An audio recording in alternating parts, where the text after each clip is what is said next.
Hello, my name is Kaveh, and I'd like to tell you about XML in scholarly publishing, something that's very important, but it's not looked at enough.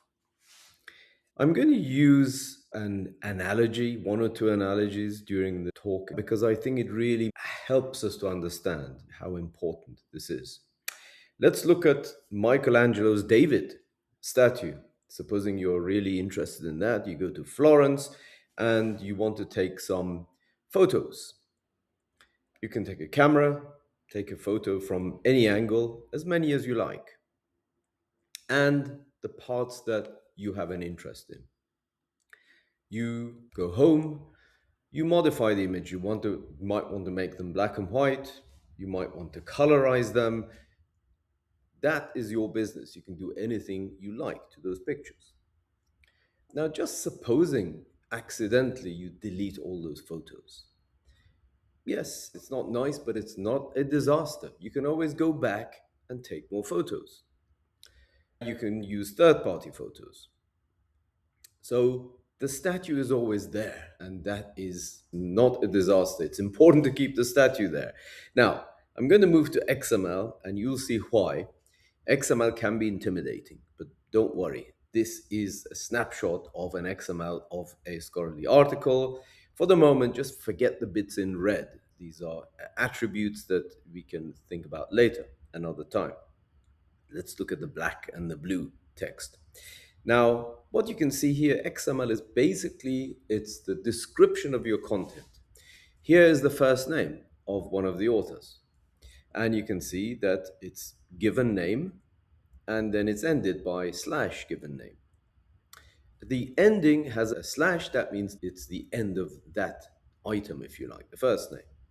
Same with the surname. It's a bit like a sandwich. You have the meat, if you like, within these two brackets, above and below. Every item, for example, the ORCID ID, this is here embedded within the description. So everything is tagged in that way. And you'll note that there's no visual information. There's nothing about typography, what it looks like. It's simply a description of the content. And that is important. Once you have your XML, the idea is that XML can be converted into any form that you can read. This is HTML. This is another HTML. However, this one has a dyslexic typeface. This is a PDF. So that XML can be converted to any view that you prefer to look at it in. We can think of these as different views of the content, just as the photographs that you took were different views of that statue. And that statue will always be there, and it's the most important thing. You'll note that in the HTML version, the ORCID IDs have been included in those little green circles, but not in the PDF because that is what this particular publisher preferred.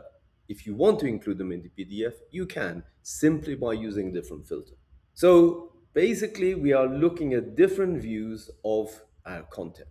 So each HTML is one view of your content. PDF is another view of your content, but the XML is your content. That's how important it is. In a sense, what we can call it the single source of truth. So if there's any question in future what the content was, you go back to the XML. That's the idea. Let's have a look at these three views, if you like, the HTML and the PDF. Specifically, let's look at the PDF version, and you can see that this is something that you like to read as opposed to the XML, which you don't normally want to look at. And you'll see, for example, the name here, the first name and the surname has been concatenated because that's the way we read things and that's the way we understand it, which is correct.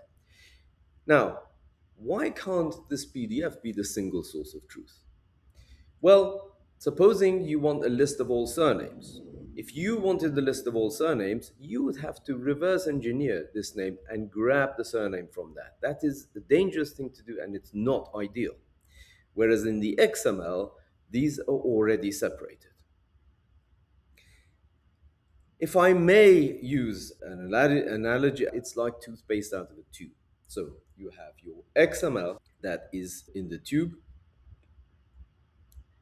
and you press it and you get PDF, HTML, etc., etc. The tube is the important thing. You don't want to put these, and it's very difficult to put these, if you like, PDF, HTML back in that tube. Same thing, if you look at the affiliations, they've got little superscripts on the left. If you wanted to work out what the affiliations of each author were, you have to reverse engineer and link the numerals together. So it's not a PDF or HTML is not, if you like, the single source of truth. Of course, graphics and videos, they can't go into the XML as a text file, but you'd have links for them. So in the XML, you'd have, again, you begin a figure, end the figure, and within that, you have the caption of the figure, and you have the name of the figure, the JPEG. So all the contents, any assets can be reached from the XML. Now, you've heard of XML first production, the standard in typesetting now or in production. The idea is that you have one XML. Any output that you want now or in future can be created from that. That's the beauty of it. So for example, here we have one PDF. You press the button using a filter, that becomes a PDF. In this case, we have a single column journal. If you wanted the double column, you modify that filter. I won't go into details. It could be going into any kind of pagination program. It could be proprietary, it could be free, etc. That's not important. It's the idea that it's important that it's XML first. If you had any kind of, supposing you have a visual impediment and you want to have every other line in color, no problem. You can have that too by creating a filter. So everything, so that XML remains the same, but you can have any output. If I may use another analogy, it's like the toothpaste out of a tube. This one is like toothpaste out of a tube, but you've seen the toothpaste with the colored stripes that come out.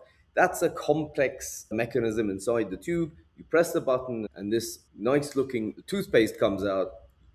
It's very difficult to put that back in the tube. So you can have the most complex output, but again, in the way that I said, with XML first. So a typical PDF from an XML, you would design it so that you have here, you have the title. We've designed it here with a nice left-hand margin. This is something you discuss with the designer, with the publisher. Once you have that, you can have the title, authors, affiliations, the abstract. Here we put the corporate color in the background. The footer, we've put a progress bar automatically generated. And the margin we use for metadata and any items you might want to put, for example, marginal notes, they can go automatically into there. And you can design it anyway. In this case, we put a very strong left margin to give that authenticity, if you like, that confidence to the reader. So XML to PDF, fully automatically. Now we know that it's important to have good readability in PDF. So sometimes you may want to work on the pagination, the line breaks, etc. So you want to have some sort of modification there. And you want to tweak the PDF. Well, you could tweak the PDF in a page makeup program. The danger there is as soon as you've done that downstream, you've broken the link with the XML. So what can you do to ensure that you can press the button again and get that beautiful PDF again? The good news is you can embed what we call hints, if you like, comments or anything in the XML to give that hint to the pagination program. For example, you may want non-breaking spaces. You don't want a name and the surname to be broken across lines. So you can put a non-breaking space in there. You can do that in the XML. 5 millimeters, you don't want this to be broken across lines. You may have discretionary hyphens. For example, the word electromechanical should only be hyphenated after electro. And this may not be in the dictionary, in the hyphenation dictionary. You can embed these in the XML. Widow and orphan control, where you have one line at the bottom of a page and the rest of the paragraph on the other. You can control all of these. Again, you can embed these instructions in the XML. Horizontal, vertical spacing, you might want to tweak those, etc. So everything can be controlled. In principle, you can have the most beautiful PDF, but having the structured XML too at the start. An important area is accessibility. XML is excellent at accessibility because it's looking at content, not form. You may want text to speech. It's not difficult to have, but you can have nuanced voice. For example, you may want the word emphasized. All you've got to do is to ensure that in the XML it is tagged as emphasis. Any kind of complex math can be, there's mathml that can be embedded, so that can be read out or converted to braille, whatever you like, for anyone with any accessibility. That I have an interest in this. I've actually been to a conference called Math for the Blind, believe it or not. So that's all possible. Alt text, image description, all of these can be put in the XML, and they can be used when needed and ignored when not. Take home points, folks. One of the things I'd like to say is do look at your XML. If you're a publisher, it's intimidating to begin with, but you can open it up and have a look. Look at the tags. Get an idea of how that's done. If there's any questions, talk to your supplier, talk to your colleagues about it, just to understand what's going on in the XML. It's very important. We want to maximize automation. If you're going from your XML to any output, the more automation you have, the easier it is in future to convert it to another format. Think about what happens if you delete your PDF. If you were to delete your PDF, how much work is it to create that PDF again from the XML? In the ideal world, it should be fully automated. A good place to look at is references. You can just look at the tags, look at how the references are tagged. It should be logical. For example, you'll see first page, last page, clear, first page and last page. Is the last page in the full form, 2114 in this case? Or is it 1.4? Now, there are very good reasons for putting something like 1.4 because in a text, in a PDF file, you don't want to repeat all the first page. But in the XML, it should be the data, which is the full page number.